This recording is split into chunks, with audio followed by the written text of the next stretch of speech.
Kue lapis sengkak ketan ya. Kuenya Wong Palembang ya, yang dibuat dari tepung ketan, rasanya manis, legit, lemak nian. Seperti ini lapisannya ya.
Ini kue lapis engkak ketan ya, kue khas Palembang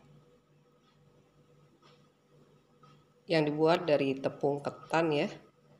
Rasanya manis, legit, dan lemak nian. Nih, seperti ini lapisannya ya.